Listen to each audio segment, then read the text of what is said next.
Accuracy in luxury timepieces is overrated.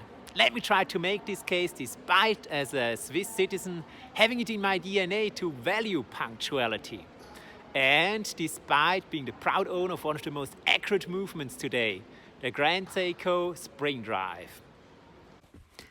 Here it is, gliding above the dial in impossibly smooth fashion, being on time not only every 8 or 10 beats per second, as a mechanical movement would be, but constantly tracking the flow of time. There is no in-between when this movement isn't accurate, when it is waiting to jump and catch up to the actual time, as in a mechanical watch.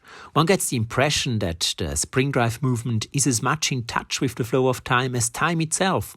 We'll just ignore good old Planck, who pointed out that time may not actually flow, but may tick as well, every 5 times 10 to the power of minus 44 seconds to be exact, which marks the smallest temporal unit and could thus be the beat rate of our universe. Let's just say the spring drive is in almost perfect lockstep with time's relentless march from one moment to the next. Almost is the operative word here. Admittedly, it doesn't do a perfect job at timekeeping. In the case of my Grand Seiko, you start noticing a deviation after 2 or 3 days. I'd say it's about 1 second fast every 4 or 5 days, which, needless to say, still blows out of the water most mechanical watches. No doubt the spring drive is most impressive and deserves to be celebrated as a technical achievement. But, and here is my gripe with this movement, on a subjective level this tiny deviation actually bothers me more than the very noticeable inaccuracy of my Seiko SKX, for instance. I often pull out my phone and compare its performance with the digital watch on my home screen. Expecting perfection, more often than not, I feel let down by the discrepancy.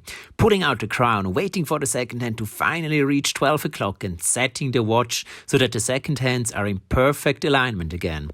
I repeat this procedure at least twice a week, always being annoyed at whatever time difference I actually detect or imagine in my head. Unfortunately, something being almost perfect is as imperfect as something being not perfect at all.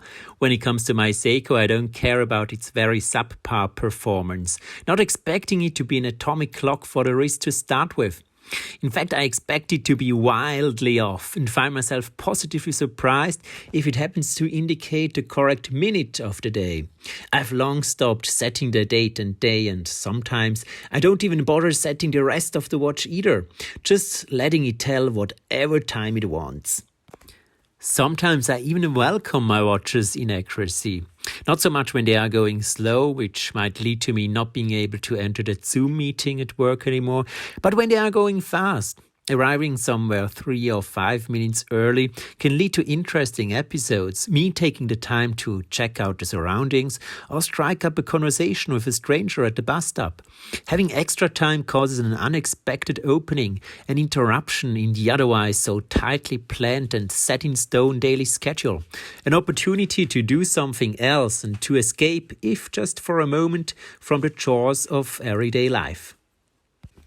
There is an argument to be made that luxury watches are not about time indication anyways, at least not primarily.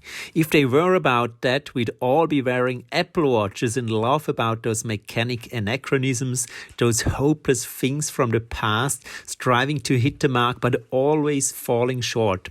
Mechanical watches, heck even quartz watches, aren't about accuracy. They are about emotions, signaling success and self-expression. They are about a romantic connectedness to the past and a fascination for outdated but all the more charming technology. They are little time capsules, not primarily on our wrist for indicating the current time, but for bringing back those good old times from the past. Most of all, watches are pieces of luxury, and one could argue that luxury is precisely to not have to know what time it is. Luxury is about having too much of something, about being able to squander time. And for that, you don't need your watch to be accurate.